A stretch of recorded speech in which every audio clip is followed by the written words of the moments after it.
तर जय शिवराय भावानो, हे मंदिर जो आहे का साधं नाही आहे. आणि जेव्हा 6 महिन्याची रात्र पडली होती तेव्हा या मंदिरचं बांधकाम म्हणजे आपल्या शिरसोली गावातलं दक्षेश्वर महादेव मंदिर आहे का नाही, तिथे आज ते इथले दगड वापरले गेलेले आहे.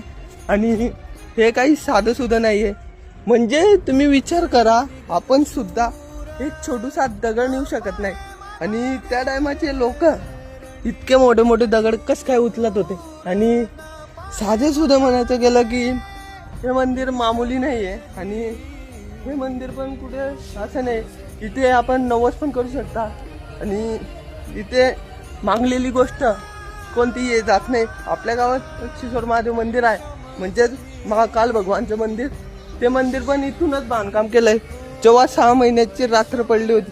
आणि आपण सिमेंटच्या दगडांची पायऱ्या बनवतो. इथे बघा, हे जो आहे